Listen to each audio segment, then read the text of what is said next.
मेरा नाम जयपाल है। सुबह के समय मैंने अपनी पत्नी से बातचीत की थी।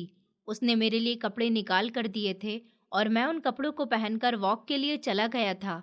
मेरी पत्नी बहुत खुश थी और आज न जाने क्यों मुझे उसकी आंखों में एक अजीब सी चमक नजर आ रही थी।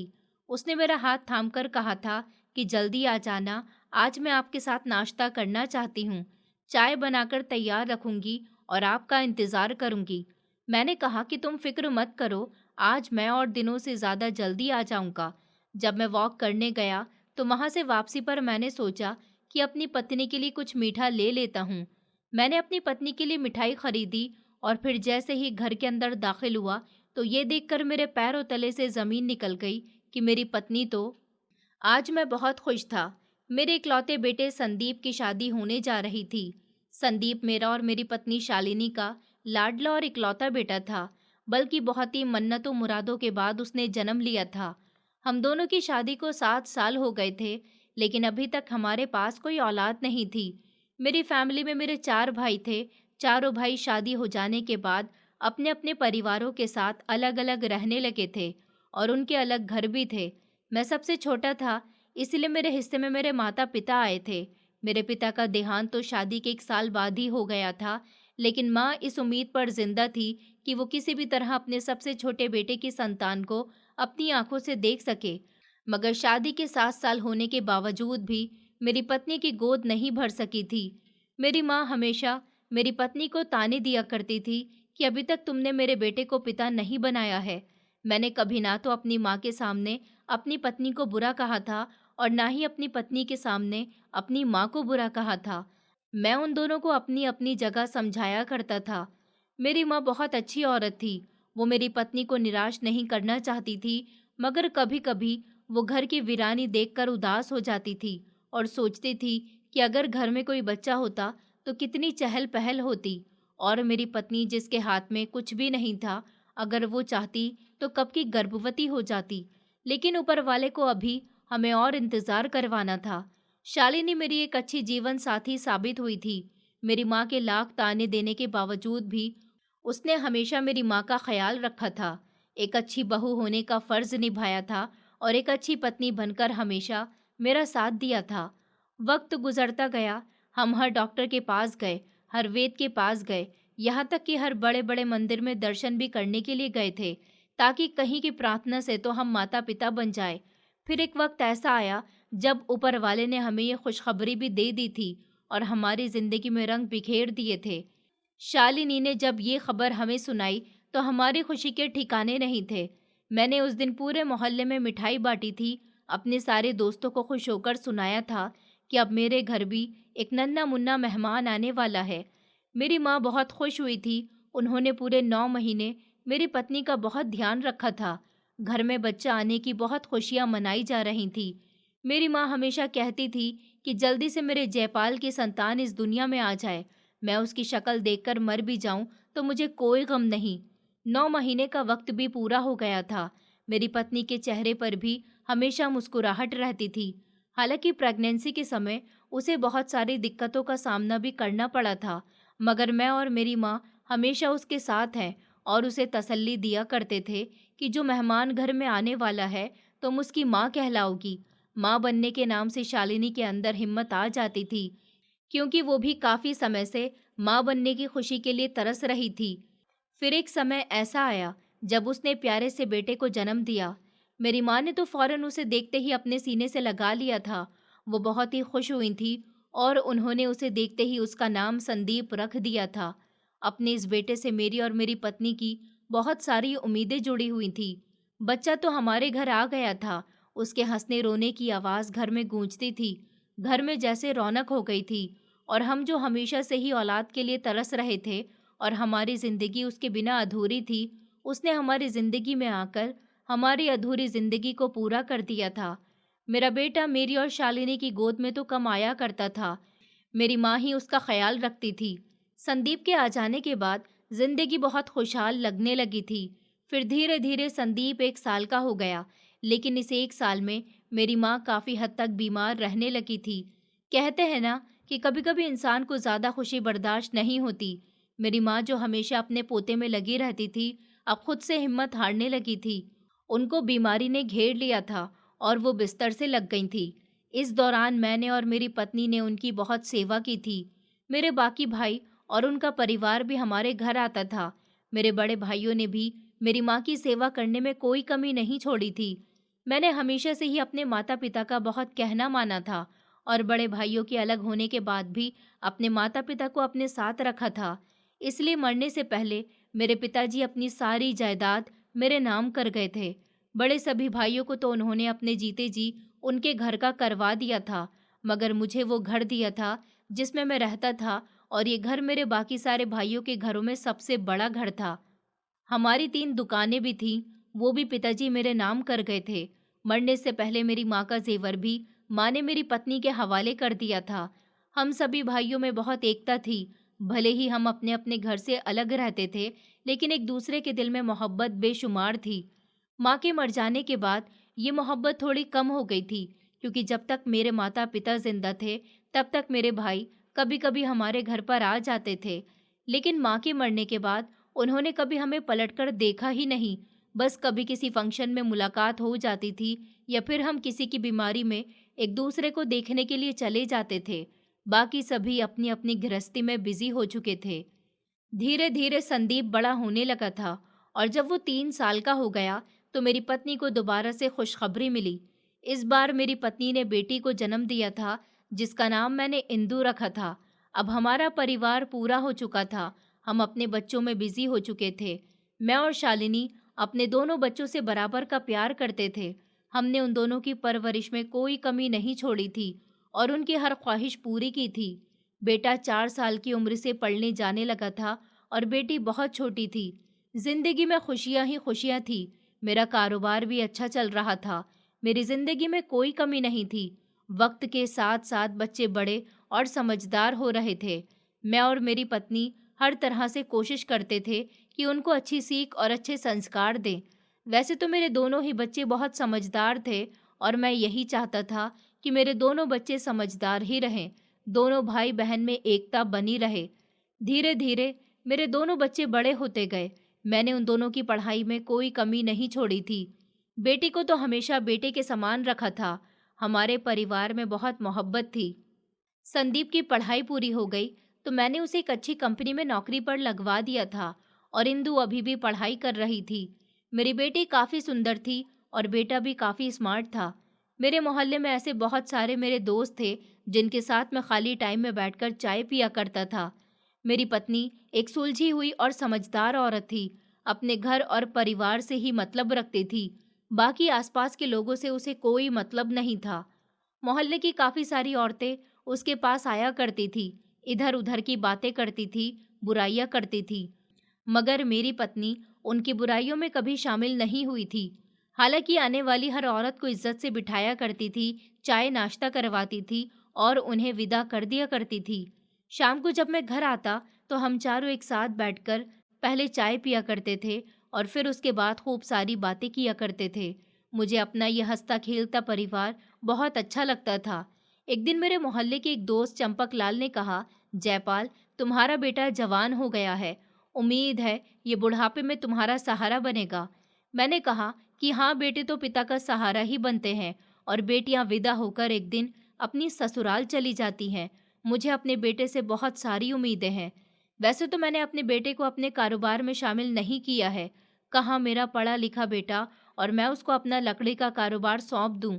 मैं तो चाहता हूँ कि मेरा बेटा एक दिन अपना बड़ा बिजनेस खड़ा करे। तभी मेरे बराबर में चाय की चुस्कियों का मजा लेते हुए मेरे एक दोस्त जोशी जी ने कहा, अरे जयपाल, ऐसा मत कहो, अपने बेटे से उम्मीदें मत रखो। मैंने चौंक कर कहा, क्यों? इंसान अगर अपनी संतान से उम्मीदें ना रखे तो भला किससे रखे? जोशी ने कहा कि आने वाली पीढ़ी ऐसी नहीं है। आने वाली पीढ़ी अपने माता पिता को बिल्कुल भी नहीं समझ रही। तुम जानते हो कि अभी मेरे पड़ोस वाले घर में क्या हुआ है? मैंने और चंपकलाल ने हैरानी से कहा, क्या हुआ है तुम्हारे पड़ोस वाले घर में? जोशी ने बताया कि मेरे बराबर वाले घर में जो अग्रवाल जी रहते हैं, उनके 3 बेटे थे। पता है, उन्हें अपने तीनों बेटों से बहुत उम्मीद थी। उन्होंने अपना सारा कारोबार सब कुछ अपने बेटों के नाम कर दिया और हमेशा वही किया जैसा उनके बेटों ने कहा। अब देखो तो सही कि तीनों बेटे मिलकर अपने माता पिता के साथ घर में नौकरों के जैसा व्यवहार करते हैं। माँ बाप ने उन्हें पाल पोस कर बड़ा कर दिया, अपने पैरों पर खड़ा कर दिया, अपना सब कुछ उनको दे दिया, पर उन्हें लगता है कि उनके माता पिता ने उनके लिए कुछ भी नहीं किया। हर दिन उनके घर से लड़ाई झगड़े की आवाज़ आती है। तीनों बेटे माता पिता के साथ बदतमीजी करते हैं, चाहते हैं कि माँ बाप घर से निकल जाएं। मुझे तो उनके घर का हाल देखकर बहुत अफसोस होता है। भाई, मैंने तो सोच लिया है कि मैं अपने बेटों को तब तक अपनी जायदाद का वारिस नहीं बनाऊंगा जब तक मेरी आखिरी सांसें न चलने लगे। जब तक जिंदा हूँ सब कुछ अपनी ही मुट्ठी में रखूंगा, अपने बेटों को कुछ भी नहीं दूंगा। हाँ, मरने से कुछ समय पहले चुपचाप वसीयत कर दूंगा। अगर मेरे बुढ़ापे तक मेरा बेटा मेरा सहारा बना रहे तो अपना सब कुछ उन्हें दे दूंगा, वरना तो सब कुछ किसी ट्रस्ट में बांट दूंगा। इतना कहकर जोशी खामोश हो गया था। मैंने कहा, यार ऐसे तो तुम अपनी औलाद के साथ नाइंसाफी करोगे। अरे बच्चों से नादानी हो जाती है। अब तुम हो क्या हम लोगों ने अपने बच्चों की परवरिश बहुत अच्छे से की है। हमारे बच्चों को हमने बहुत अच्छे संस्कार दिए हैं। हमारे बच्चे कभी ऐसा वैसा कुछ नहीं करेंगे। आज जब वो अपने माता पिता की इज्जत करते हैं तो आगे भी करेंगे। जोशी कहने लगा कि नहीं नहीं भाई, ऐसी कोई बात नहीं है। इस उम्मीद पर मत रहना। इंसान को बदलते हुए समय नहीं लगता। जरूरी नहीं कि तुमने या हमने अपने माता पिता की सेवा कर ली तो हमारे बच्चे भी बदले में हमारी सेवा ही करेंगे। अरे वो बहुत भाग्यशाली लोग होते हैं जिनके बच्चे उनकी सेवा करते हैं, जिनके बच्चे उनका सहारा बनते हैं। न जाने क्यों जोशी की सारी बातें मुझे कड़वी लग रही थी। एक भी बात मुझे पसंद नहीं आई थी। एक तरह से वो बिल्कुल ठीक कह रहा था, मगर मुझे अपने बेटे पर पूरा विश्वास था। आज भी जब मैं घर में दाखिल होता हूँ तो मेरी बेटी मेरा आशीर्वाद लेती है, मुझे गले से लगा लेती है, मेरे बिना खाना नहीं खाती। और मेरा बेटा सुबह ऑफिस बाद में जाता है, सबसे पहले मेरे कमरे में आकर मेरा आशीर्वाद लेता है। और ऑफिस से आने के बाद कि जब तक मैं उन लोगों के साथ डाइनिंग टेबल पर नहीं बैठ जाता वो लोग खाना शुरू नहीं करते। मेरा बेटा संदीप कंपनी में अच्छी नौकरी कर रहा है, अच्छे पैसे कमा रहा है। अपनी पूरी सैलरी वो मेरे हाथ पर लाकर देता है, खुद अपने लिए कुछ भी नहीं रोकता। मैं तो उससे बहुत कहता हूँ कि तुम जवान हो, तुम्हारे भी अपने खर्चे हैं, मगर वो कहता है कि पापा, घर का खर्च तो आप ही उठाते हो, घर के खर्चों से ज़्यादा बड़ा खर्च भला क्या हो सकता है। और तो और अब मेरे बेटे को काफ़ी समय से अपनी बहन की शादी की फिक्र भी हो रही है। वो बार बार यही कहता है कि पापा, हमारी इंदु 25 साल की हो गई है, मुझे लगता है कि अब हमें उसकी शादी कर देनी चाहिए। मैं उससे कहता भी हूँ कि बेटा, 25 साल की उम्र ज़्यादा नहीं होती, इतनी जल्दी क्या है शादी करने की। अभी वैसे भी हमारी इंदु पढ़ाई कर रही है। दोनों माँ बेटा एक साइड हो जाते हैं और शालिनी का भी यही कहना है कि बेटियों की शादी जितनी जल्दी कर दी जाए उतना ही बेहतर रहता है। मैं तो कहती हूँ कि हम जल्द से जल्द इंदु के लिए कोई अच्छा सा रिश्ता तलाश करके उसे उसके घर का कर दें, ताकि उसके कर्तव्य से फ्री हो सके। इंदु के सामने जब जब शादी का जिक्र आता था वो रोने लग जाती थी और कहती थी कि मम्मी पापा भैया, मैं आप लोगों को छोड़कर कहीं नहीं जाऊंगी, हमेशा आप लोगों के साथ रहूंगी, मुझे शादी नहीं करनी। मेरी बेटी बहुत संस्कारी थी। मेरी पत्नी ने उसे हमेशा बड़ों की इज्जत करना, घर से बाहर कम निकलना और लड़कों से दूरी बनाए रखना ही सिखाया था, क्योंकि आजकल का माहौल तो हम बहुत अच्छे से जानते हैं। मैं इस बात के खिलाफ नहीं था कि मेरे बच्चे लव मैरिज करें, बल्कि मुझे डर इस बात का था कि कहीं मेरे बच्चों का दिल न टूट जाए। मैंने अपनी बेटी को पूरी छूट दी हुई थी कि अगर वो किसी को पसंद करती है तो हमें बता दे। अगर उसे कोई लड़का पसंद है और वो उसके काबिल है तो मैं उसकी शादी ज़रूर उसके साथ करवाऊंगा। मगर मेरी बेटी बिल्कुल भी ऐसी नहीं थी। उसे जो सिखाया गया था उसने हमेशा से वही किया था। उसने कहा था कि पापा, आपकी बेटी ने कभी आपका भरोसा नहीं तोड़ा, मुझे कोई पसंद नहीं। काफ़ी समय से मैं इंदु के लिए रिश्ते तलाश कर रहा था और मेरी पत्नी ने भी अपनी कुछ जानने वाली रिश्तेदार से उसकी शादी के लिए कहा हुआ था। एक दिन मेरे बड़े भैया इंदु के लिए एक रिश्ता लेकर आए। उन्होंने मुझे इस बारे में बताया कि लड़का बहुत अच्छा है, संस्कारी है, पढ़ा लिखा है और तो और अमेरिका में नौकरी करता है। हमारी इंदु को भी अमेरिका ही ले जाएगा। मैं तो कहता हूँ कि इंदु की शादी यहाँ कर दो। हमारी इंदु यहाँ राज करेगी, राज। मेरे भैया इतनी सारी उम्मीदों से मेरी बेटी का रिश्ता लेकर आए थे। मैं जानता था कि वो उसके लिए अच्छा ही रिश्ता लाए होंगे, लेकिन मैं और शालिनी ने इस रिश्ते से इनकार कर दिया था क्योंकि लड़का अमेरिका में नौकरी करता था और शादी के बाद वो हमारी बेटी को भी वहीं ले जाएगा। ये बात मुझे पसंद नहीं आई थी। मुझे लगता था कि मेरी एक ही बेटी है और जान से ज़्यादा प्यारी बेटी है। उसकी शादी मुझे आस-पास ही करनी चाहिए ताकि बेटी के हालचाल का पता चलता रहे। बेटी जल्दी-जल्दी हमारे घर आती रहे। दूर शादी हो जाएगी तो पता नहीं उससे मिलना-जुलना हो पाएगा भी या नहीं। यही सब सोचते हुए हिचकिचाकर मैंने भैया से कह दिया था कि भैया माफ़ करना, रिश्ता तो बहुत अच्छा है मगर मैं अपनी बेटी की शादी आस-पास ही कहीं करना चाहता हूँ, इतनी दूर नहीं, अमेरिका बहुत दूर हो जाएगा। भैया ने कहा था कि जयपाल, मैं अपनी भतीजी के लिए कुछ सोच समझकर ही रिश्ता लेकर आया हूँ। बाकी तुम लोगों के पास समय है, तुम लोग लड़के से मिल लो। लड़का इन दिनों आया हुआ है, लड़के का परिवार भी आया हुआ है, उसके बाद ही कोई डिसीजन लेना। लड़के का फोटो घर पर ही रखा हुआ था। रात को जब संदीप ऑफिस से घर आया तो मैंने उसे पूरी बात बताई। मुझे भी उम्मीद थी कि संदीप भी हमारे जैसी ही सोच रखता है, वो भी इस रिश्ते से इनकार कर देगा। मगर मेरा बेटा इस लड़के को जानता था। उसने कहा कि पापा, ये तो बहुत ही अमीर लोग हैं। अमेरिका में ये लड़का जिस कंपनी में काम करता है वो कंपनी हमारी कंपनी को शेयर्स देती है। मुझे तो लगता है कि आपको रिश्ता स्वीकार कर लेना चाहिए। मैंने कहा लेकिन बेटा, हमारी इंदु हमसे बहुत दूर चली जाएगी। उसने कहा इसमें कोई बड़ी बात नहीं है पापा, आप ये देखिए कि हमारी इंदु वहाँ राज करेगी। शालिनी मेरी तरफ देखने लगी। शायद उसके दिमाग में भी अपने बेटे की बात बैठ गई थी। फिर फाइनली मैंने भी इस रिश्ते के लिए हाँ कर दी थी। लड़के वाले आए हुए थे, इंदु को पसंद करके चले गए थे। हमें भी लड़का बहुत पसंद आया था और फिर हमने उसकी शादी खूब धूमधाम से की थी। बेटी इज्जत से विदा हो गई थी। उसको विदा करते समय हम सब बहुत रोए थे।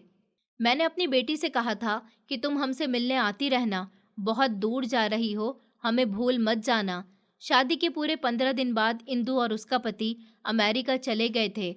बेटी का फोन आता था, वो बताया करती थी कि वो वहाँ पर बहुत खुश है। हमारा दिल सुकून से हो गया था कि चलो अच्छा है, बेटी को अच्छी ससुराल मिल गई है। अब हमने सोचा था कि संदीप की उम्र भी 28 साल की हो गई है, हमें उसके बारे में भी सोचना चाहिए। इसीलिए एक दिन मेरी पत्नी ने संदीप से बात की, बेटा मैं चाहती हूँ कि तुम्हारी भी शादी हो जाए, इसलिए मैं तुम्हारे लिए लड़की पसंद करना चाहती हूँ। संदीप ने मुस्कुराते हुए कहा कि मम्मी, आपको लड़की पसंद करने की कोई ज़रूरत नहीं है, लड़की तो मैं खुद ही पसंद कर चुका हूँ। ये बात सुनकर हमें कोई हैरानी नहीं हुई थी। बेटे की खुशी हमारे लिए सबसे अहम थी, इसलिए उसने जिस लड़की के बारे में हमें बताया, हम लोग वहीं उसके घर रिश्ता लेकर पहुंच गए थे। लड़की अच्छी थी, सुंदर थी। जिस कंपनी में संदीप काम करता था वो वहीं जूनियर की पोस्ट पर नौकरी करती थी। मुझे लड़की का परिवार कुछ अजीब लगा था। उसके सभी भाई बहनों की शादी हो चुकी थी, पिता इस दुनिया में नहीं थे और माँ बहुत ज़्यादा बोलती थी। लेकिन लड़की सुंदर थी। बस यही सोचकर हमने संदीप की शादी श्रेया के साथ कर दी थी। श्रेया शादी के बाद कुछ दिनों तक तो हम लोगों के साथ बहुत अच्छी रही, मगर लगभग 1 महीना गुजरने के बाद उसने अजीब-अजीब हरकतें करनी शुरू कर दी थी। जैसे कि वो सुबह सवेरे नहीं उठती थी, उसने अपने कमरे में बैठे-बैठे खाना चाहिए होता था, कमरे में बैठे-बैठे ही नाश्ता चाहिए होता था। वो डाइनिंग टेबल तक उठकर भी नहीं आती थी। मैंने देखा था कि संदीप भी ज़्यादातर अपने कमरे में ही रहता था। घर में मौजूद अपने पिता के होते हुए भी वो कमरे से बाहर निकलकर नहीं आता था। मैंने जब इस बात की शिकायत उससे करनी चाही, तो शालिनी ने मुझे रोक दिया और कहने लगी कि बेटे की नई-नई शादी हुई है और नए-नए में तो अक्सर बच्चे ऐसा ही करते हैं। शादी के फौरन बाद ही मैंने अपने बेटे को बदलते हुए देखा था। उसने तो अपने माता-पिता के साथ बातें करना और वक्त गुजारना भी छोड़ दिया था। वो सिर्फ सुबह को उठता, मामूली सी बातचीत करता, आशीर्वाद लेता और ऑफिस चला जाता था। शाम को घर आता और फिर उसके बाद अपने कमरे में ही घुसा रहता था। उन दोनों का खाना कमरे के अंदर ही जाता था। बेटी विदा हो गई थी और बेटा कमरे से बाहर ही नहीं निकलता था। हम दोनों पति पत्नी अकेले ही खाना खाया करते थे। मैंने देखा था कि शालिनी बहुत थकी हुई रहती थी। शायद बहू के आ जाने के बाद उस पर घर का काम बहुत ज़्यादा बढ़ गया था। संदीप की शादी के 15 दिन तक तो इंदु भी अपने पति के साथ घर में ही रही थी और उसने भी अपनी माँ के साथ कामों में बहुत हाथ बटाया था। मगर बेटी के जाने के बाद तो जैसे घर सूना सूना सा हो गया था। और शालिनी पर बहुत मेहनत पड़ रही थी, मगर फिर भी वो हिम्मत से काम लिया करती थी। एक दिन मैं अचानक घर में दाखिल हुआ तो मैंने देखा कि मेरी पत्नी जमीन पर पोछा लगा रही है और बहू सोफे पर बैठी मोबाइल का इस्तेमाल कर रही है और जोर जोर से हंस रही है। जैसे ही मैं अंदर तक पहुंचा तो फौरन बहू ने खड़े होकर कहा कि पापा जी, आप आ गए। मैंने कहा कि हाँ, मैं आ गया हूँ बहू, लेकिन अपनी सास के साथ भी घर के कामों में हाथ बटाया करो। मेरी बात पर श्रेया का जैसे मुंह बन गया था। वो मुंह चिढ़ाते हुए अपने कमरे में चली गई थी। शालिनी ने कहा कि आज आपने ये बहू से किस तरह से बात की है। मैंने कहा, तुम्हें सारा दिन हो जाता है घर के काम करते करते, बहू को भी तुम्हारे साथ घर के कामों में ध्यान लगाना चाहिए। अब वो नई बहू नहीं है, पुरानी हो चुकी है और अब उसे हमेशा हमेशा के लिए यहीं रहना है। वो ये बात समझती क्यों नहीं है?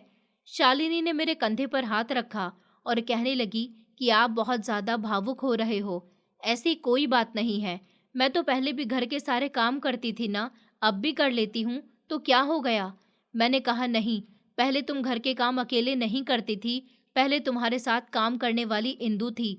हमारी बेटी घर के काम भी करती थी और बड़ों का आदर सम्मान भी करती थी। जिस दिन से बहू इस घर में आई है, उस दिन से अभी तक उसको ना तो मैंने हम लोगों के साथ खाना खाते हुए देखा है, न पूजा पाठ करते हुए देखा है और ना ही मैंने उसे तुमसे या मुझसे बात करते हुए पाया है। बस हर दूसरे तीसरे दिन उसकी माँ मुंह उठाकर यहाँ आ जाती है और डायरेक्ट अपने बेटी के कमरे के अंदर चली जाती है। पता नहीं माँ बेटी बंद कमरे के अंदर क्या खिचड़ी बनाती रहती हैं। हम तो अभी तक अपनी बेटी के ससुराल नहीं गए। बेटी की ससुराल में तो बहुत सोच समझकर जाना चाहिए।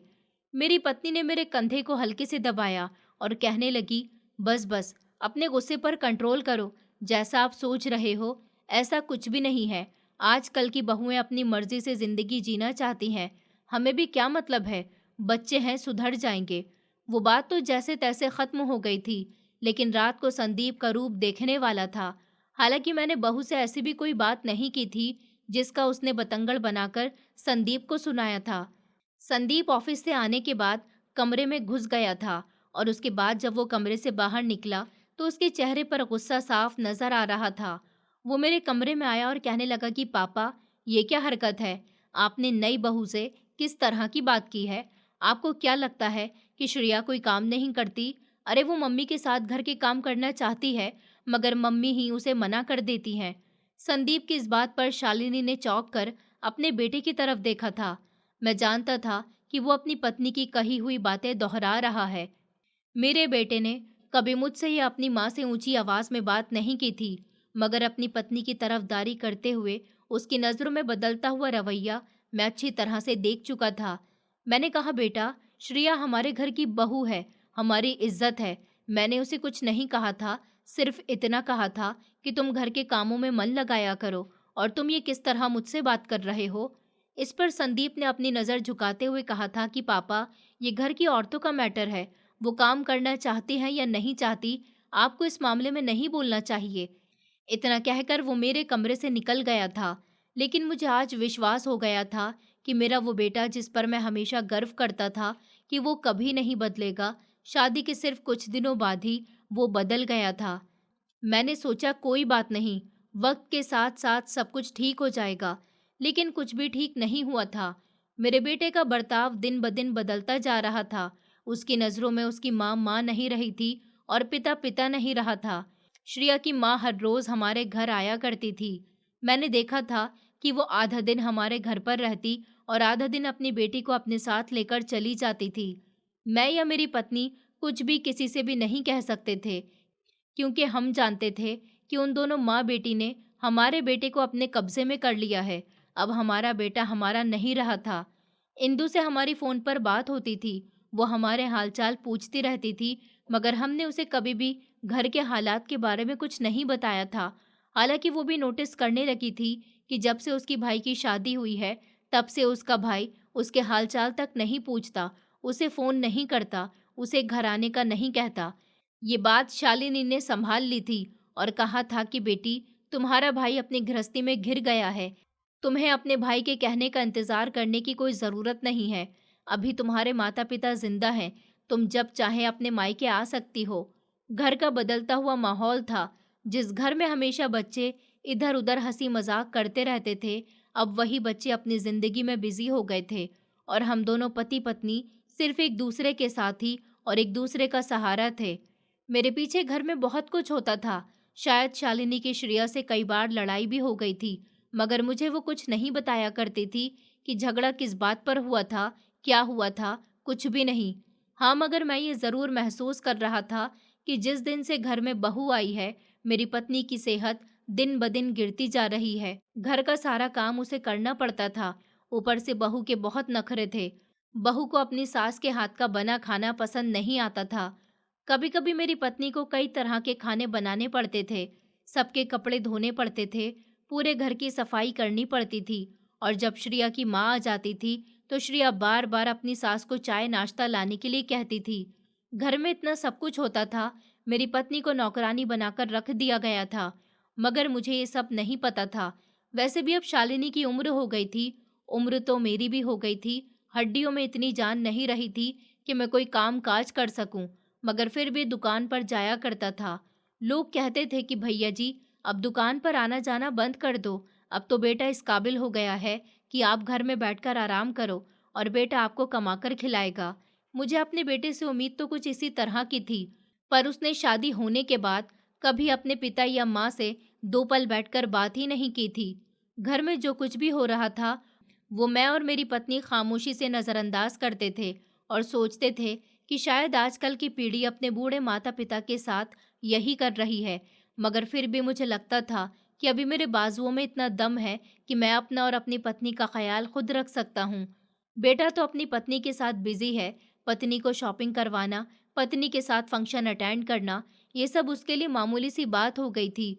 हमसे तो वो बहुत मामूली बात किया करता था और इतनी जल्दी में रहता था कि जैसे उसकी ट्रेन छूटी जा रही है। काफ़ी सारा समय इसी तरह से गुजर गया था। अब मेरी भी तबीयत कुछ ठीक नहीं रहती थी और इसी तबीयत की वजह से मेरा कारोबार भी डूबता जा रहा था। और फिर एक दिन वो भी आ गया था कि मेरी दुकान पूरी तरह से खाली हो गई थी। शालिनी ने कहा कि अब आपकी उम्र हो गई है, आपको दुकान पर नहीं जाना चाहिए। हमारा बेटा है ना, घर के सारे खर्च उठाने के लिए, और फिर भगवान का दिया हमारे पास सब कुछ है। मैंने भी यही सोचा था और दुकान किराए पर दे दी थी। फिर पूरी तरह से घर में बैठ गया था। मुझसे अपनी पत्नी की ऐसी हालत देखी नहीं जाती थी, इसलिए मैंने उसकी सुविधा के लिए घर में एक नौकरानी रख ली थी, जो घर के सारे काम करती थी। मेरी घर में मौजूदगी से इतना फर्क तो पड़ा था कि बहू ने कभी शालिनी से मेरे सामने किसी तरह की कोई बात नहीं की थी। शायद वो मेरी गैर मौजूदगी का फ़ायदा उठाया करती थी और अपनी सास पर हुक्म चलाती थी। उसकी माँ का आना जाना हमारे घर में अभी भी बंद नहीं हुआ था। श्रेया के भाई और भाभी तो शायद उसे ज्यादा मुंह नहीं लगाते थे, लेकिन माँ हमेशा हमारे घर आकर बेटी के कमरे में बंद होकर उसके साथ गप्पे लगाती रहती थी। मुझे श्रेया की माँ कुछ अजीब औरत लगती थी। ऐसा लगता था जैसे जब से वो हमारे घर में आती है, हमारे घर में कोई न कोई कीमती सामान गायब हो रहा है। एक दिन मेरी पत्नी ने मुझे बताया था कि उसने आटा गूंथते समय अपनी सोने की अंगूठी उतारकर किचन में रख दी थी और तभी उससे बातें करने के लिए श्रेया की माँ आ गई थी और फिर उसी बात से शालिनी की अंगूठी नहीं मिल रही थी। उसने बताया था कि शालिनी की कपड़ों की अलमारी से उसके कुछ कीमती साड़ियाँ भी गायब हो रही हैं। लगभग सारा सामान मेरी पत्नी का ही गायब हो रहा था। इसलिए मैंने सोचा कि मुझे घर में कैमरे लगवा देने चाहिए। एक दिन मैं बाजार जाकर कैमरे खरीद कर ले आया था। मैंने कैमरे किचन में और बाहर हॉल में कैमरे लगाने का फैसला कर लिया था, मगर शालिनी बार बार इनकार कर रही थी कि ऐसा मत करो, कहीं ऐसा ना हो कि इस बारे में बहू और बेटी को पता चल जाए तो दोनों मिलकर बहुत हंगामा करेंगे। उन दोनों को कैसा महसूस होगा। मैंने कहा, जिसको जैसा महसूस होता है होता रहे। अगर घर में कोई चोरी कर रहा है तो उसे रंगे हाथों पकड़ना बहुत ज़रूरी है। मैंने जानबूझकर शालिनी के लाख इनकार करने के बावजूद भी घर में कैमरे फिट कर दिए थे। इसके बारे में संदीप, श्रेया और यहाँ तक कि किसी को खबर नहीं हुई थी। कुछ ही दिन इसी तरह से गुजर गए थे और फिर वो दिन आया जब मैं हर दिन की तरह सुबह सवेरे वॉक पर जा रहा था। मैंने शालिनी को उठाया। शालिनी, उठ जाओ, मैं वॉक पर जा रहा हूँ, 6 बज रहे हैं। मेरी एक ही आवाज़ पर शालिनी उठ गई थी। मैं पहले से ही सुबह टहलने के लिए जाया करता था और शालिनी को उठा दिया करता था, मगर ज्यादा थक जाने की वजह शालिनी मेरे जाने के बाद ही उठा करती थी। लेकिन वो दिन इतना अजीब था कि वो एक आवाज पर उठ गई थी और कहने लगी कि आज जल्दी घर आ जाना, मैं नाश्ता बनाकर तैयार रखूंगी, दोनों साथ बैठकर करेंगे। मैंने कहा कि हाँ, बस जल्दी आ जाऊंगा, तुम उठ जाओ। उस दिन न जाने क्यों मुझे अपनी पत्नी का चेहरा बहुत अच्छा लग रहा था। उसके चेहरे की तरफ मुस्कुराता हुआ पलटकर मैं घर से बाहर निकल गया था। मुझे रास्ते में याद आया कि कल रात शालिनी ने कहा था कि मेरे लिए जलेबी लेकर आना। मैं याद रखूंगा कि घर वापसी पर जाते समय मिठाई की दुकान से दूध जलेबी ले लूंगा, तब तक दुकान भी खुल जाएगी। मैं जब पार्क में वॉक करने के लिए गया तो वहां पर मेरे पुराने दोस्त भी थे जो अक्सर मेरे साथ चाय पिया करते थे, मेरे साथ सैर पर जाते थे। वो भी अब मेरे साथ साथ बूढ़े हो चुके थे। उनके साथ चलते चलते टहलता और फिर ढेर सारी बातें भी हो जाती जो हम लोगों के बीच अक्सर हुआ करती थी। वहां से लौटते समय जब जलेबी वाले का ठेला देखा तो अपनी पत्नी के लिए जलेबी लेने लगा। दूध की दुकान से दूध भी खरीद लिया और फिर वापस लेकर आ ही रहा था जब मेरा एक जानने वाला पुराना दोस्त मिल गया। कहने लगा कि जयपाल, जलेबी खरीदी जा रही है। मैंने हंसते हुए कहा कि हाँ, तुम्हारी भाभी की फरमाइश पर खरीद रहा हूँ। वो हंसने लगा और कहने लगा कि इतने सालों बाद भी भाभी के प्रति तुम्हारी मोहब्बत कम नहीं हुई। भगवान तुम लोगों की मोहब्बत इसी तरह कायम रखे। मैं उसकी बात सुनकर खुश हुआ था और कहा था कि चलो, अब मुझे देर हो रही है, शाम को मिलते हैं।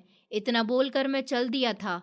गरम गरम जलेबी की थैली मेरे हाथ में थी और मैं दिल में सोच रहा था कि जलेबियां शालिनी को बहुत पसंद है। इन्हें देखकर तो उसके चेहरे पर मुस्कुराहट आ जाएगी और उसकी मुस्कुराहट देखकर मेरा दिन बन जाएगा। मैंने धीरे से दरवाज़ा खोला और घर के अंदर दाखिल हुआ। जलेबी और दूध की थैली लेकर किचन की तरफ बढ़ा तो देखा कि किचन तो अभी तक सूना पड़ा हुआ था। वहां कोई भी नहीं था। बहू तो वैसे भी 12 बजे से पहले नहीं उठती थी और संदीप 9 बजे तक ऑफिस जाया करता था। अभी तो 8:15 ही बज रहे थे। मैंने सामान तो किचन में रख दिया था और फौरन कमरे में आया। कमरे में आकर देखा तो अभी तक वो बिस्तर पर उसी हालत में लेटी हुई थी जिस तरह मैं उसे छोड़कर गया था। मैंने उसे आवाज लगाई, वाह जी वाह, अभी तक सोई हुई हो? उठो, कितना समय हो गया है। तुमने तो कहा था कि तुम नाश्ता बनाकर तैयार रखोगी। देखो, मैं तुम्हारे लिए दूध जलेबी लेकर आया हूँ। अब जल्दी से गरम गरम खा लो। अरे अब तो उठ जाओ। मैं उसके करीब बैठ गया। मैंने जैसे ही उसका हाथ छूकर हिलाना चाहा तो उसका हाथ एकदम से ढीला होकर पलंग के किनारे लुढ़क गया। मेरा हाथ था कि वही थाम कर रह गया था और चेहरे की मुस्कान उड़ गई थी। एक पल को मुझे लगा जैसे शायद शालिनी मेरे साथ मजाक कर रही है या फिर वो गहरी नींद में है। मैंने उसे आवाज लगाई, शालिनी उठो। शालिनी। मैंने जैसे ही शालिनी का चेहरा अपनी ओर किया तो उसके चेहरे पर कोई एक्सप्रेशन नहीं था। गर्मी का न हरकत का न मुस्कान थी, बल्कि उसका तो पूरा शरीर ठंडा पड़ा हुआ था। मैंने चिल्लाकर कहा, शालिनी, ये मजाक मत करो। देखो, मैं तुम्हारे लिए दूध जलेबी लेकर आया हूँ, जल्दी से उठो। मेरी आंखों से आंसू बहने लगे थे, लेकिन शालिनी तो मुझे छोड़कर बहुत दूर जा चुकी थी। मैंने दोबारा से शालिनी को हिलाने की कोशिश की, उसे उठाने की कोशिश की, मगर वो नहीं उठी। अभी थोड़ी देर पहले तक तो वो बिल्कुल ठीक थी, मुझसे बात भी कर रही थी, और अब अचानक कुछ ऐसा क्या हो गया था? मैं जोर जोर से चिल्ला चिल्ला कर रोने लगा था। नहीं शालिनी, नहीं, तुम मुझे छोड़कर नहीं जा सकती। मैंने जल्दी से अपनी आंखों से आंसू साफ किए और फौरन दौड़कर संदीप के कमरे की तरफ गया। उसके कमरे का दरवाज़ा जोर जोर से बजाया। संदीप बेटा, संदीप उठो, तुम्हारी मम्मी बात नहीं कर रही, देखो उसे क्या हो गया। मैं काफ़ी देर तक उसके कमरे का दरवाज़ा बजाता रहा। बहुत समय के बाद जब उसने दरवाज़ा खोला तो वो आंखें मलता हुआ कहने लगा कि पापा, क्या हो गया है? किस बात का शोर मचाया हुआ है? आपको पता है कि सारी रात मुझे नींद नहीं आई, अभी सोया हूँ तो आपने शोर मचाना शुरू कर दिया। मैंने कहा, बेटा आकर देखो तो सही, तुम्हारी मम्मी को क्या हो गया है। संदीप मेरे साथ चलता हुआ कमरे तक गया। उसके पीछे पीछे उसकी पत्नी भी आ गई थी। उसने जब अपनी माँ का शरीर छूकर देखा तो कहने लगा कि पापा, मम्मी तो इस दुनिया को छोड़कर चली गई हैं। ये सुनकर मेरे पैरों तले से जमीन निकल गई थी। मेरी आवाज़ बुरी तरह से काँप रही थी। तभी बहू बोल पड़ी और कहने लगी, अरे खड़े हुए क्या देख रहे हो? मोहल्ले वालों को खबर दो, वैसे भी हमारे पास टाइम नहीं है दाह संस्कार करने का, नहाना धोना करने का और एक तरफ बैठकर रोने का। उसने संदीप की तरफ देखा और कहने लगी, संदीप, तुम्हें पता है ना, आज मेरी दोस्त स्नेहा की शादी है, तो जल्दी से ये सब कुछ निपटाओ। मैं एकटुक उन दोनों को देखता रहा था। बेटा भी अपनी पत्नी का साथ दे रहा था। थोड़ी ही देर में पड़ोस की कुछ औरतें आ गई थीं। एक ने पूछा, क्या हुआ भाई साहब, शालिनी भाभी को? मैंने धीरे से कहा कि बस सुबह सोई रही, उठी ही नहीं। किसी ने धीरे से उसके चेहरे पर सफ़ेद चादर डाल दी और मैं बस एक तरफ बैठकर आंसू बहाता रहा। आखिरकार मेरी हमसफ़र मुझे छोड़कर चली गई थी। तभी संदीप बाहर से आते हुए लोगों को देखकर कहने लगा, अरे जल्दी उठाइए ना, एम्बुलेंस वाला इंतज़ार कर रहा है, देर हो रही है। जब मैंने ये बात सुनी तो बेटे से धीरे से कहा, बेटा, अपनी माँ को कुछ देर और रहने दो। तभी बहू चिढ़कर बोली, अब क्या करना है रुके रुके? जल्दी जल्दी मम्मी जी का दाह संस्कार करो, कितना नाटक करोगे पापा? इतना बोलकर बहू बाहर जाकर औरतों के बीच बैठ गई थी और फिर रोने का नाटक करने लगी। मोहल्ले की सारी औरतें कह रही थी कि शालिनी बहन बहुत अच्छी औरत थी और मैं सर झुकाकर एक तरफ बैठा रहा था। मेरी पत्नी का दाह संस्कार हो चुका था और उसको मरे हुए 7 दिन गुजर गए थे। घर की खामोशी जो दीवारों से टकराकर आपस में गूंजती थी, पर अब कोई सुनने वाला नहीं था। बेटा बहू अभी भी वैसे के वैसे ही थे, कमरे में बंद रहते या फिर घर से बाहर इधर उधर घूमते रहते थे। मैं आज भी रोज की तरह उठा था, लेकिन इस बार मेरे हाथ में तौलिया देने वाली मेरी पत्नी नहीं थी, बल्कि सिर्फ उसकी तस्वीर थी। मैंने अपने बेटे से शालिनी की मौत पर कई बार कहा था कि वो इंदु को इस बारे में बता दे, मगर उसने साफ इनकार कर दिया। उसका और उसकी पत्नी का कहना था कि इंदु अगर यहाँ आ गई तो कुछ दिन उसे यहाँ ठहरना पड़ेगा और फिर उसकी खातिरदारी में हमें अपने ज़रूरी काम छोड़ने पड़ेंगे, इसलिए उसे खबर देने की कोई ज़रूरत नहीं है। वैसे भी वो इतनी दूर से यहाँ आकर क्या करेगी? मैं उस दिन बहुत रोया था कि मेरी बेटी को आखिरी समय में अपनी माँ का चेहरा देखना भी नसीब नहीं हुआ था। मुझे ऐसा लगता था कि जैसे घर में इधर उधर शालिनी टहल रही है, मगर वहाँ कोई नहीं होता था। सुबह के समय मेरी नज़र दीवार पर लगी घड़ी पर गई, जिसमें 8:30 बज रहे थे। यही तो समय था जब मेरी पत्नी हम सबके लिए नाश्ता बनाया करती थी। घर की हर दीवार में, हर कोने में उसकी यादें बसी हुई थी। मैं अभी अपने कमरे में बैठा अपनी पत्नी को याद कर रहा था, जब अचानक मेरा ध्यान गया कि उस दिन जिस दिन शालिनी की मौत हुई है, वो बिल्कुल ठीक थी। उसने मुझसे बात की थी। उसके चेहरे पर चमक मौत की नहीं थी, बल्कि जिंदगी जीने की थी। तो फिर मेरे जाने के बाद उसके साथ ऐसा क्या हुआ था कि वो सोती ही रह गई थी? बल्कि वो तो उठकर बैठी थी और उसने कहा था कि मैं अभी उठ जाऊंगी, आप जल्दी आ जाना। तो फिर वो सोती क्यों रह गई? क्या मैं सही सोच रहा हूँ या फिर मेरा कोई वहम है? इतना सोचकर मैंने हल्के से सर झुका लिया था। शायद मेरे साथ ये सब कुछ इसीलिए हो रहा है क्योंकि मैं कई दिनों से सोया नहीं हूँ। थकावट ने मेरे दिमाग में ये सब भर दिया है। मैंने शालिनी की तस्वीर को संभाल कर अपने तकिए के सिरहाने रख दिया था और फिर धीरे से उठकर कमरे से बाहर निकलकर रसोई में चला गया था। चूल्हे पर पानी रखा और शालिनी की तरह 2 कप चाय चढ़ाने लगा, एक अपने लिए और दूसरा अपनी आदत की तरह अपनी पत्नी के लिए। जब चाय बनाकर तैयार हुई तो एक कप मैंने अपने पास की खाली कुर्सी पर रख दिया था।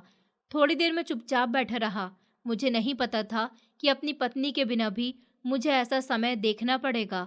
शालिनी के बाद मैं हर दिन सुबह उठकर अपने लिए रसोई में जाकर नाश्ता बनाया करता था। दोपहर का खाना और रात का खाना तो मुझे मिल ही नहीं रहा था। बस मैं घर में चाय बना लेता था या फिर घर से बाहर जाकर चाय पी लेता था और चाय पीकर ही अपना गुजारा कर रहा था। यही मेरे रूटीन का हिस्सा बन गया था। लेकिन मेरी इस खामोशी और मजबूरी को किसी ने समझने की कोशिश नहीं की थी।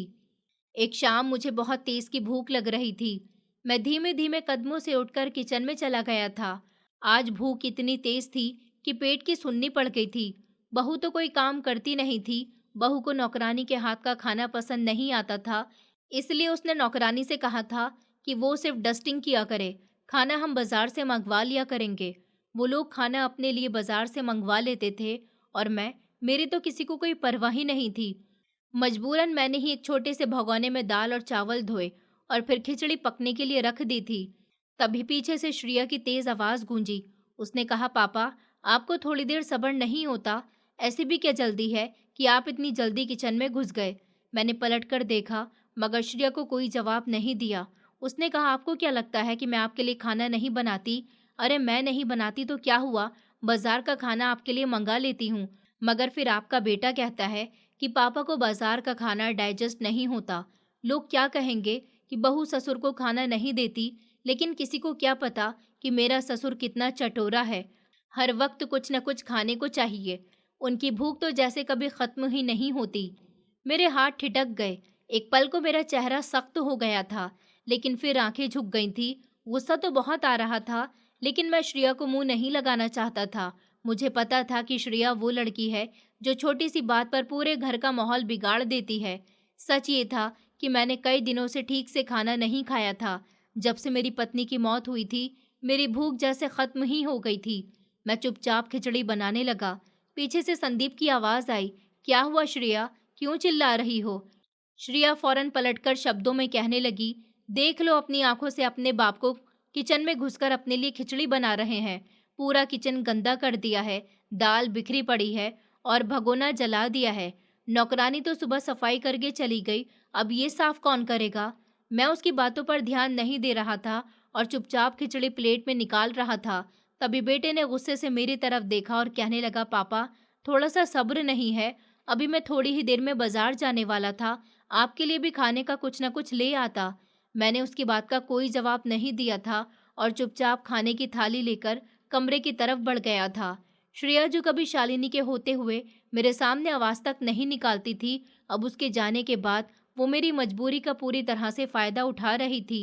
अच्छे से मुझे उन दोनों की बातों की आवाज आ रही थी। श्रेया संदीप से कह रही थी कि संदीप, अब इस घर में हर दिन यही तमाशा लगा रहेगा। संदीप ने उसे रोका और कहा कि बस खामोश हो जाओ। फिर हल्के से कहा कि ऊपर जाओ, और फिर वो अपने कमरे में चली गई थी। मैंने भी अपने कमरे का दरवाज़ा बंद कर लिया था। चुपचाप एक कोने में खाने को घूरता रहा कि ये कैसे दिन आ गए हैं। मुझे वो समय याद आया जब मेरे दोस्त जोशी ने कहा था कि ज़रूरी नहीं कि आने वाली पीढ़ी का हर बच्चा अपने माता पिता की सेवा करे। उस समय मुझे अपने बेटे पर बहुत विश्वास था और जोशी की बातें गलत लग रही थी, लेकिन मुझे उसकी बातों को उस समय समझ जाना चाहिए था। अब सच में लग रहा है कि हर संतान माता पिता का सहारा नहीं बनती। एक रात में छत पर बैठा हुआ था और आसमान पर चमकते हुए सितारों को देख रहा था और महसूस करने लगा जैसे मेरी पत्नी मेरे बराबर में बैठी हुई है, क्योंकि अक्सर जब रात को मैं छत पर आता था तो वो भी मेरे पीछे पीछे चाय का कप लेकर आ जाती थी और मेरे बराबर वाली कुर्सी पर बैठ जाती थी। हम दोनों बातें करते थे और आसमान को देखते रहते थे, मगर आज मेरे साथ बात करने वाला कोई भी नहीं था। उस रात हवा में थोड़ी सी गर्माहट थी। मैंने कुर्सी से टेक लगा ली थी और न जाने कब मुझे नींद आ गई। अचानक घबराकर मेरी आंख खुली। मेरा गला सूख रहा था और सांस कुछ भारी सी लग रही थी। मैंने चारों तरफ देखा, पानी की बोतल ढूंढी, लेकिन कुछ नहीं मिला। फिर मैं धीरे धीरे छत की सीढ़ियों से उतरने लगा था, जैसे कोई जाग न जाए। तभी अचानक मुझे एक धीमी आवाज़ सुनाई दी, जो कि संदीप के कमरे से आ रही थी। मैं हैरान था कि इतनी रात को संदीप और श्रेया अभी तक क्यों जाग रहे हैं। अभी मैं नीचे उतरने ही वाला था, तभी कमरे के पास से आई हुई धीमी आवाज़ बहुत साफ होने लगी थी। उसने मेरे पूरे शरीर को झंझोड़ दिया था। संदीप धीमे से कह रहा था कि तुम बेफिक्र रहो श्रेया, अब हमें कोई कुछ नहीं कहेगा। जो होना था हो चुका, अब पापा भी कुछ नहीं कर सकते। तब श्रेया कहने लगी कि हाँ, तुम्हारी मम्मी को रास्ते से हटाने में तो हम कामयाब रहे, अब बस तुम्हारे पापा और पीछे हट जाएं। ये सुनकर मेरे पैरों तले से ज़मीन निकल गई थी। इसका मतलब ये था कि मेरा बेटा और बहू ने मिलकर, नहीं, ऐसा नहीं हो सकता। रास्ते से हटाने का मतलब ये है कि उन दोनों ने मेरी पत्नी की जान ली। मेरी शालिनी, जिसने कितनी प्रार्थना की थी अपने बेटे को जन्म देने के लिए, और वही बेटा अपनी पत्नी के साथ मिलकर, छी। कमरे के अंदर से उन दोनों की बातों की आवाज़ के साथ साथ हंसने की आवाज़ भी आ रही थी, और ये सब सुनकर एक पिता की आत्मा बिखर रही थी। मैं किसी तरह खुद को संभालते हुए नीचे उतर आया था। कमरे में पहुंचते ही दरवाज़ा बंद किया और दीवार पर टंगी हुई शालिनी की तस्वीर को देखता रहा और कहा, क्यों नहीं पहचाना मैंने? उस समय तुम पर क्या बीती थी? कैसे तुम अपनी ही कोख से जन्मे बेटे और उसकी पत्नी की नफरत का शिकार बनी, और मैं बस तुम्हारे लिए जलेबी लाने में उलझा रहा। इतना कहकर मैं फूट फूट कर रोने लगा था। तभी मैंने अपने आंसू पोंछते हुए एक फैसला किया और मन ही मन कहने लगा कि शालिनी, अब मैं खामोश नहीं रहूंगा। अब मैं वो करूंगा जो शायद दुनिया के किसी पिता ने कभी नहीं किया होगा। इतना कहते हुए मैं आगे बढ़ा, अलमारी खोली और अलमारी में रखी हुई एक पुरानी फाइल निकाली जिसमें कुछ दस्तावेज थे। फाइल को मैंने एक पुराने कपड़े में लपेटकर थैले में रख लिया था। फिर मैं दरवाजे की तरफ बढ़ते बढ़ते अचानक ठिठक गया। मुझे याद आया मैंने घर में कैमरे लगाए हुए थे। अगर मेरी पत्नी के साथ सच में मेरे बहू और बेटे ने कुछ गलत किया है तो वो सब कुछ कैमरे में रिकॉर्ड जरूर हुआ होगा, क्योंकि एक कैमरा मैंने अपने कमरे में भी लगाया था जिसे मैंने मेरे कमरे में रखे एलईडी टीवी से कनेक्ट कर दिया था, मगर काफी समय से उसकी आखिरी रिकॉर्डिंग नहीं देखी थी। मैंने चुपचाप टीवी खोला और सारी रिकॉर्डिंग चेक की तो ये देखकर मेरे पैरों तले से जमीन निकल गई कि उस सुबह श्रेया और संदीप ने मेरे घर से निकल जाने के बाद शालिनी के मुंह पर तकिया रख दिया था, जिसकी वजह से वो बुरी तरह से तड़प रही थी। वो अपने हाथ पैर हिलाने की कोशिश कर रही थी, लेकिन उसके अपने ही बेटे ने उसके पैरों को और हाथों को मजबूती से पकड़ रखा था और बहू ने तकिया उसके मुंह पर लगाया हुआ था ताकि उसकी दम घुटने से मौत हो जाए। और ऐसा ही हुआ भी था। ये सब देखकर मेरी आंखों से बहते हुए आंसू नहीं रुक रहे थे। मेरे लिए बहू और बेटे के खिलाफ एक ठोस सबूत था जिसमें ये उन्हें बेनकाब कर सकता था। मैंने खामोशी से वो सारी रिकॉर्डिंग अपने पास रख ली और ज़रूरी कपड़े और सामान लेकर घर से निकल गया था। सुबह की हल्की धूप चारों तरफ फैल रही थी और मैं घर से निकल गया था अपनी पत्नी को इंसाफ दिलाने के लिए। अभी मैं घर से निकलकर आगे वाले रोड तक आया ही था कि मुझे एक आवाज़ सुनाई दी जो एक बड़ी सी गाड़ी से आ रही थी। पापा, पापा रुकिए। मैंने जैसे ही पलटकर देखा तो कार की खिड़की से मेरी बेटी झांक रही थी। गाड़ी रुकी और वो गाड़ी से उतरकर मेरे पास आई और कहने लगी कि पापा, आप कहाँ जा रहे हो? पापा, मैं कब से आपका और मम्मी का फ़ोन ट्राई कर रही हूँ, किसी से बात ही नहीं हो पा रही और ना ही भैया फ़ोन रिसीव करते हैं। वो जल्दी से मेरे गले से लग गई थी और अपनी बेटी को देखकर मैं अपने आंसुओं पर कंट्रोल न कर सका था। मैं फूट फूट कर रोने लगा तो वो घबरा गई और कहने लगी कि क्या हुआ है पापा, मुझे बताओ क्या हुआ है। गाड़ी में उसका पति बैठा हुआ था। मैंने वहीं खड़े होकर अपनी बेटी को पूरी बात बताई थी। जब उसे पता चला कि उसकी माँ इस दुनिया में नहीं रही और उसके भाई और भाभी ने मिलकर ये सब कुछ किया है तो उसका गुस्सा आसमान को छू गया था। वो बुरी तरह से रो रही थी और अपने भाई भाभी को बुरा भला कह रही थी, मगर मैंने उसे समझाया और कहा कि मेरे पास सबूत है, हम इन्हें कोई सज़ा नहीं देंगे बल्कि कानून इनको सज़ा देगा। मैं साथ साथ आपको ये भी बताता चलूं कि ये सब कुछ मेरे बेटे ने इसलिए किया था ताकि मेरी पत्नी रास्ते से हट जाए। मेरा बेटा एक दिन मुझे भी रास्ते से हटा दे और मेरी सारी जायदाद मेरी बहू और मेरे बेटे के नाम हो जाए और फिर वो लोग आराम से उस घर में अकेले रह सके। हालांकि कभी मैं और मेरी पत्नी उन लोगों के बीच के रुकावट नहीं बने थे। शायद मेरा बेटा ऐसा नहीं था, उसको उसकी सास और उसकी पत्नी ने ऐसा बना दिया था, क्योंकि हमारे घर को बिगाड़ देने वाली औरत कोई और नहीं, मेरे बेटे की सास थी, जिसने अपनी बेटी और दामाद को ये सलाह दी थी कि तुम्हें अगर इस घर में अपनी जिंदगी अपने हिसाब से जीनी है तो अपने माता पिता को रास्ते से हटाना होगा। मेरे बेटे की खुशियों के लिए भी मैंने और मेरी पत्नी ने कभी कोई कमी नहीं छोड़ी थी। वो अपनी सास की बातों में आ गया और उसने अपनी पत्नी के साथ मिलकर अपनी माँ को मार दिया। क्या पता वो मुझे किस दिन मारने वाला था। ये तो अच्छा हुआ कि मैंने उस दिन उन दोनों की बातें अपने कानों से सुन ली थी और घर में कैमरे भी लगे हुए थे जिसके थ्रू मुझे उन लोगों की सच्चाई का सबूत मिल गया। मेरी बेटी कहने लगी, पापा, मैं भैया और भाभी को नहीं छोड़ूंगी जिन्होंने मेरी माँ को मुझसे दूर कर दिया। मैंने बताया, बेटी, मैंने तो तुम्हें बुलाने की बहुत कोशिश की थी, मगर तुम्हारे भैया भाभी ने इनकार कर दिया कि तुम यहाँ आकर क्या करोगी। इंदु कहने लगी, पापा, कई दिनों से मेरा दिल बेचैन हो रहा था, मैं आप लोगों से मिलना चाहती थी। ये तो अच्छा हुआ कि आज सही मौके पर आप मुझे मिल गए, वरना आपके बारे में भी मुझसे झूठ बोल देते। मेरी बेटी और मेरा दामाद मुझे लेकर वकील के पास चले गए थे, क्योंकि मेरे पास वो दस्तावेज थे जो मेरी प्रॉपर्टी के पेपर्स और मेरी दुकानों के पेपर्स थे। मेरा बेटा ये सब कुछ अपने नाम करवा लेना चाहता था। इससे पहले वो कोई बड़ा कदम उठाता, मैं फौरन उनकी चाल को समझ गया था और घर के सारे दस्तावेज लेकर उन लोगों के खिलाफ पुलिस स्टेशन में कंप्लेंट दर्ज करवाने के लिए जा रहा था। लेकिन इससे पहले मेरी बेटी मुझे वकील के पास ले गई और वहां जाने के बाद मैंने अपनी आधी जायदाद अपनी बेटी के नाम कर दी और बाकी की आधी जायदाद वृद्ध आश्रम के नाम कर दी, ताकि बुढ़ापे में सताए जाने वाले माता पिता अपनी औलाद के हाथों रुसवा न हो सके और वृद्ध आश्रम में उन्हें हर तरह की फैसिलिटी मिले। उसके बाद हम पुलिस स्टेशन गए और मेरा बेटा, बहू और उसकी सास को भी अरेस्ट कर लिया गया। वो लोग कहने लगे कि आपकी हिम्मत कैसे हुई पुलिस को लाने की। तब इंदु ने कहा कि पुलिस को हम लेकर आए हैं। श्रेया आगे बढ़ी और कहने लगी कि तुम कौन होती हो हमारे घर पुलिस लाने वाली? तुम्हारे पिता अपनी मर्जी से ये घर छोड़ कर गए हैं। मैंने कहा, तुम लोगों ने मेरी पत्नी को मारा है, तुम्हारे किए की सजा तुम्हें कानून देगा। वो दोनों हंसने लगे और कहने लगे कि हमने तो ऐसा कभी कुछ नहीं किया, आप हम पर गलत आरोप लगा रहे हो। आखिर आपके पास क्या सबूत है?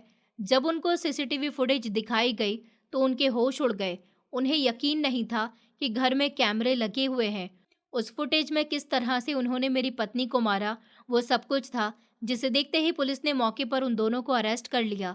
मेरे बेटे की सास, जो कि उस समय घर में मौजूद थी, और वो लोग सोफे पर बैठे आराम से तिजोरी से शालिनी के जेवर निकालकर एक दूसरे में बांट रहे थे। मैंने वो जेवर अपने हाथ में ले लिया और कहा कि ये मेरी पत्नी के जेवर हैं, ये मैं किसी को नहीं दूंगा। पुलिस ने तीनों को अरेस्ट कर लिया था। मेरे बेटे को जब हथकड़ियाँ लगी तो उसने सब कुछ उगल दिया था कि उसने ये सब अपनी सास के कहने पर किया था, ताकि वो जाकर उनके घर में रह सके और वो लोग मेरी पूरी जायदाद अपने कब्जे में करके मुझे रास्ते से हटाकर अपनी जिंदगी सुकून से गुजार सकें। मगर अब सब कुछ साफ था, क्योंकि सच्चाई कभी छुपी नहीं रहती। उन तीनों को अरेस्ट कर लिया गया था। पुलिस ने उन्हें जेल पहुंचा दिया था। मेरा बेटा मुझसे माफ़ी मांग रहा था, मगर मैं ऐसे बेटे को कभी माफ़ नहीं करूंगा जो अपने माता पिता का सहारा ना बन सके, बल्कि माता पिता का लाडला होकर माता पिता के साथ ही गलत करे। उनको उनके किए की सज़ा मिल गई। फिर मेरी बेटी मुझे अपने साथ लेकर अमेरिका चली गई थी और मैं आज भी अपनी बेटी के साथ अमेरिका में ही रहता हूँ। उसका पति बहुत अच्छा है। वो मुझे अपना ससुर नहीं बल्कि अपना पिता मानता है। मेरी बेटी मेरा बहुत ख्याल रखती है, मगर आज भी मुझे अपनी पत्नी की बहुत याद आती है। मैं अपनी इस कहानी से आप लोगों को यही मैसेज देना चाहता हूँ कि औलाद वही अपनी होती है जो बुढ़ापे में आपका सहारा बने। अगर जवानी में आपको अपनी औलाद के बदलते हुए रंग दिखाई दें, तो उससे फ़ौरन किनारा करें और अपना बुढ़ापा सिक्योर करने के लिए सबसे पहले अपनी जमा पूंजी को संभाल कर रखें। दोस्तों, उम्मीद करती हूँ आपको हमारी कहानी पसंद आई होगी। कहानी पसंद आई है तो वीडियो को लाइक करें, चैनल पर नए हैं तो चैनल को सब्सक्राइब करें और हाँ, नोटिफिकेशन बेल को ज़रूर दबाएं ताकि अगली अपडेट सबसे पहले आपको मिले।